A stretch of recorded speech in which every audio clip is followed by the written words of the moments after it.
Hi guys, welcome back to மனபுராண்டி. எப்படி Tamil cinema அப்படியே கோமாக்கு போயிடுச்சோ அது மாதிரி நம்ம சேனல் அப்படியே கோமாக்கு போயிடுச்சு.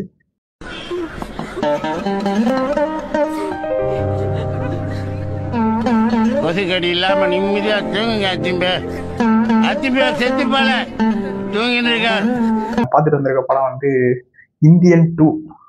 எப்பயுமே ஆக்சுவலாக நம்ம ரிவ்யூஸில் வந்துட்டு ஃபஸ்ட்டு பாசிட்டிவ்ஸ் பற்றி பார்க்கலாம் அப்படின்னு சொல்லிட்டு கொஞ்சம் டிப்ளமேட்டிக்காக ஆரம்பிப்போம்ல.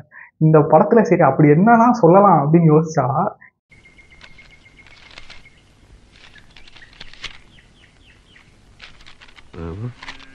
அது ஒண்ணும் இல்ல, கீழே போட்டுரு. இந்தியன் 1ல ஏஆர் ரஹ்மான் போட்ட மியூசிக் 1-2 இடத்துல வருது. அதை தான் பாசிட்டிவ்னு நான் சொல்லலாம். அதை தவிர வந்துட்டு இந்த படத்தில் பாசிட்டிவ்னு சொல்கிறதுக்கு எதுவுமே இல்லை.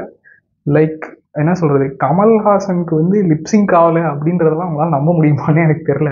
அவர் எப்படின்னா ஒரு பாட்டையே ரிவர்ஸில் மனப்பாடம் பண்ணி லிப்சிங் பண்ண ஆள். அவர் பாதி படத்தில் லிப்சிங் இருக்க மாதிரியே தெரில. அந்தளவுக்கு ஒரு அவர் ஏதோ காசு வாங்கிட்டோம் நடிச்சிருவோம் அப்படின்னு ஏதோ பண்ண மாதிரி ரொம்ப ஒஸ்ட்டாக இருந்தது. அண்ட்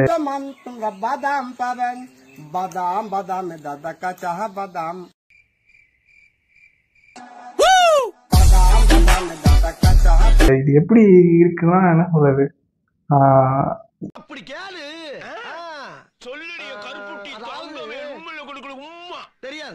இது ஒரு ஃபர்ஸ்ட் ஹாஃப் ஒரு 3 மணி நேரம் போச்சு, செகண்ட் ஹாஃப் ஒரு 2 மணி நேரம் போச்சு. ஆக மொத்தம் முடிஞ்சு வர்றதுக்குள்ளே விடிஞ்சிருச்சு. எல்லாம் தேட்டரில் அப்படியே பார்த்தா படம் முடிஞ்சிருச்சு எந்திரிச்சு போக மாட்டாங்க. ஏன்னு பார்த்தா என்ன போஸ்ட் கிரெடிட் சீன் வருதான்னு பார்த்தா இல்லை தூங்கிட்டானுங்க எல்லாம். அந்த மாதிரி எப்பயுமே சங்கர் படம்னா அந்த ஒரு லாஸ்ட் 3 படமாகவே ஒன்றும் பெருசாக நல்லா இல்லைன்னு தான் சொல்லணும். பட் ஸ்டில் ஏதோ 1-2 சீன் இருக்கும். எப்படின்னா இப்போ நான்லாம் வந்துட்டு இந்த சீன் நல்லா இருக்குன்னு எவனா ஒருத்தனால சொல்லுவான், அதுக்கிட்டே இந்த சீன் வந்து இந்த படத்துலேருந்து காப்பி அடிச்சதுடா அப்படின்னு சொல்கிற அளவுக்காவது ஒரு சீன் இருக்கும். இந்த படத்தில் அந்த மாதிரி டிஸ்கஸ் பண்ணுற கூட ஒரு சீன் இல்லை, எதுவுமே இல்லை. சொல்லப்போனால் ஒரு சீனில் கூட வாவ் அப்படின்ற ஒரு செகண்ட் ஒரு சீனில் சான்ஸ் எதுவுமே இல்லை. எனக்கு தான் இல்லையான்னு பார்த்தா நிறையா பேர்த்த நான் டிஸ்கஸ் பண்ணேன், எல்லாருமே அதான் சொல்கிறாங்க. இவ்வளோ பிளண்ட்டாக அது. அப்புறம் இந்தியன் 3க்கு ஒரு லீடு வேற, அது ஆரம்பிக்கும் போது இது வந்து ப்ரீக்வல் போல. அது சேனாதிபதி இந்தியன் இருக்காருல, அவரோட அப்பா பற்றிலாம் ஏதோ சொல்கிறாங்க. தெரில என்ன இது எடுக்கிறாங்க அப்படின்றதே தெரில. இவர் வந்து இந்தியன் தாத்தா இல்லடா, இந்த என்ன சொல்றது ஏஐ படத்தில் போஸ்ட் ஆஃபீஸில் ஒரு தாத்தா வருவார்ல, இந்த ஸ்டாம்பை கொடுத்தோன்னே 1947 அப்படின்னு சொல்லிட்டு அந்த மாதிரி பேசிக்கிட்டே இருக்காரு.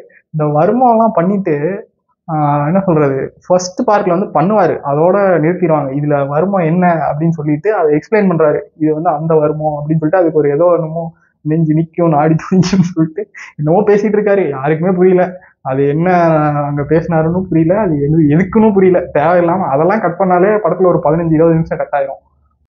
டயலாக்ஸ்லாம் பார்த்தோம்னா என்ன சொல்றது ரொம்ப பிளண்ட்டாக இருக்குது. எப்பயுமே எப்படின்னா ஒரு சில டைம்லாம் வந்து டயலாக் எல்லாம் சொல்லும் போது நமக்கே இன்ஸ்பயர் ஆகும், சேர்றா இதை நம்மளும் பண்ணுவோம்டா அப்படின்ற மாதிரி ஒரு கூஸ் பம்ப்ஸ் இதெல்லாம் வரும் எப்பயுமே. அது சங்கர்ல ஈவன் அட்லியாக இருக்கலாம், யாராக இருக்கலாம். அந்த மாதிரி கண்டிப்பாக படம், அதுவும் இந்த மாதிரி சோசியல் மெசேஜ் இருக்க படம்னா கண்டிப்பாக அந்த மாதிரி ஏதோ ஒன்று இருக்கும். அந்த மாதிரி எந்த இடத்துலையுமே இல்லை. மேபி சுஜாதா இல்லாத ஸ்ட்ரகிள் வந்து பயங்கரமாக தெரியுது.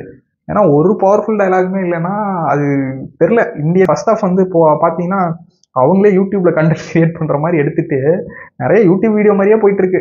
சொல்லப்போனா இது ஏதாவது பேசாம அப்படியே வெப் சீரியஸா விட்டுருந்தாங்கன்னா, அந்த வாரம் டிஸ்னி பிளஸ் ஹாட் ஸ்டார்ல போட்டுருந்தாங்கன்னா கூட ஏதாவது சரி அந்த லெவல் தான் குவாலிட்டி இருக்கு, அது மாதிரி ஏதாவது வாரம் பார்த்துட்டு இருந்திருக்கலாம்.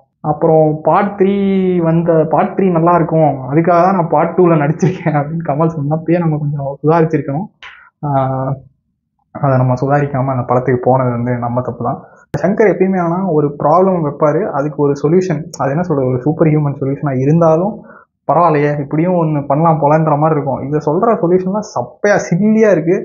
இது கண்டிப்பாக இதை வந்து என்ன சொல்கிறது இதெல்லாம் நடக்க வாய்ப்பே இல்லைன்னு தெரியும், இப்படி நடந்தால் என்ன நடக்கும்ன்றதும் தெரியும். அது அப்படியே வந்துருந்துச்சு. எல்லாம் அடுத்த சீன் டூ ப்ரிடிக்டபிள்னு சொல்லுவாங்கல்ல, எல்லாரும் இப்போ பாருங்க அடுத்த சீனில் இதாகவும் பாருங்க அப்படின்னு தேட்டரில் எல்லாரும் பேசிட்டு இருக்காங்க. எல்லாரும் கெஸ் பண்ணுற அளவுக்கு இருந்தால் அப்புறம் அது என்ன கைண்ட் ஆஃப் ஸ்க்ரீன் பிளே, என்ன மூவி மேக்கிங்னு எனக்கு தெரில.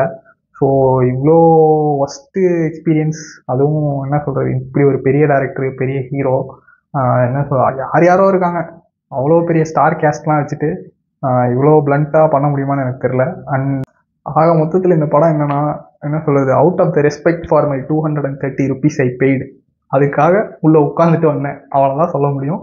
ஸோ நீங்கள் உங்கள் 230 rupees வேஸ்ட் பண்ணணும்னு நினச்சிங்கன்னா இந்த படத்தை கண்டிப்பாக தேட்டரில் போயிட்டு பாருங்கள். And for more contents like this, like, share and subscribe to Mana Brandi. See you in the next video, guys. Bye.